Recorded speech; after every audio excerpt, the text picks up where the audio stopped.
Insan Kampus, unsur lain dari grafologi adalah tentang garis dasar penulisan atau yang disebut dengan baseline.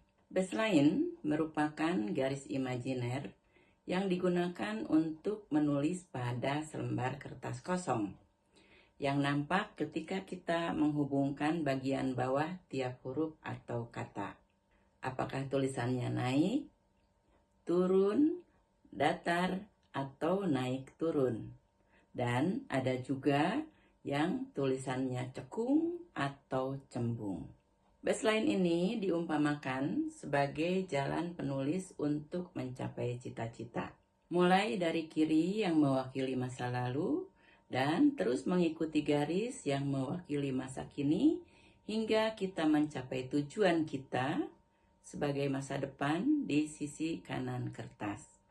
Jadi, yang diungkapkan oleh garis dasar adalah bahwa setiap baris teks dapat dianggap sebagai jalan menuju tujuan. Baseline yang pertama adalah garis dasar lurus atau datar. Ini menunjukkan bahwa penulis adalah orang yang cenderung mengatur dan menyiapkan dirinya saat berhadapan dengan orang lain. Dia adalah orang yang bersih, rapi, hidupnya terjadwal dan teratur.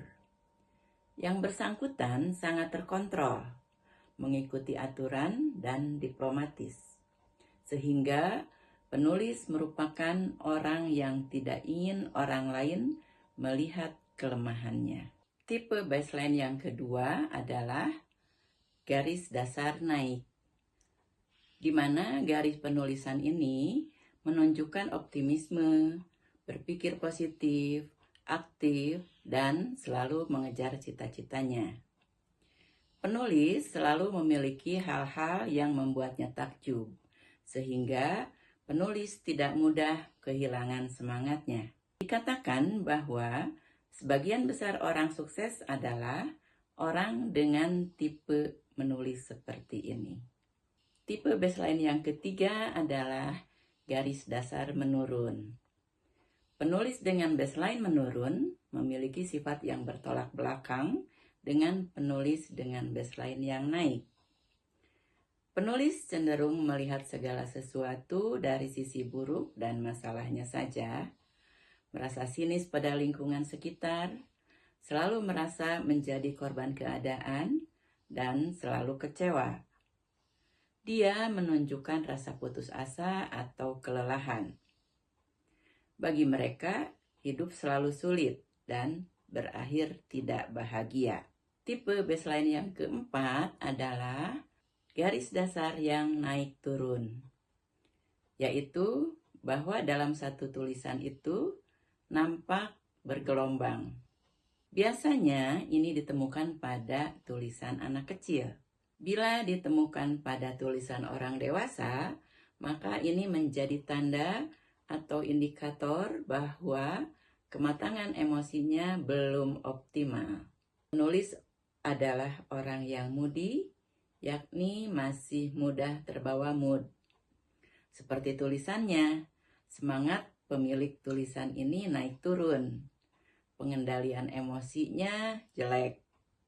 Kondisi emosi tidak stabil dan temperamental. Selain itu, penulis kadang tampak bersemangat dan ceria, tetapi bisa tiba-tiba lemah, bahkan ada kalanya menangis terseduh-seduh.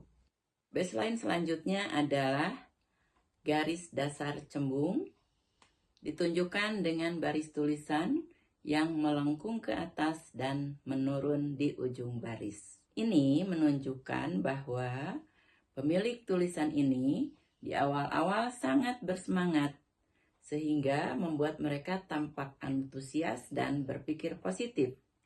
Tetapi, ujung tulisan yang mengarah ke bawah menunjukkan dirinya sebagai seseorang yang mudah menyerah, mudah kehilangan semangatnya sebelum tujuan tercapai. Tipe baseline yang keenam adalah garis dasar cekung. Ini adalah kebalikan dari penulis dengan baseline cembung, yakni tulisan menurun di awal baris, naik kembali pada akhir baris. Seseorang dengan pola tulisan ini menunjukkan perasaan tertekan. Mereka dengan mudah merasa lelah dan kehilangan minat saat melakukan sesuatu.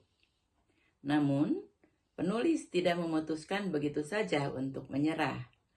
Penulis biasanya mampu bangkit kembali dengan segala cara, asalkan ada orang yang mendampingi perjalanannya.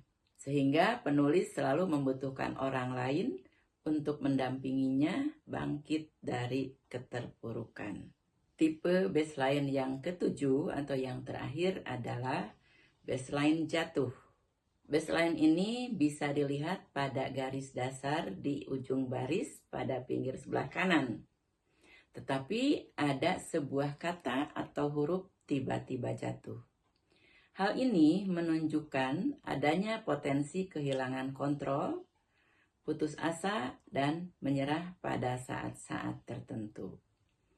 Demikian beberapa tipe baseline dalam grafologi. Semoga bermanfaat.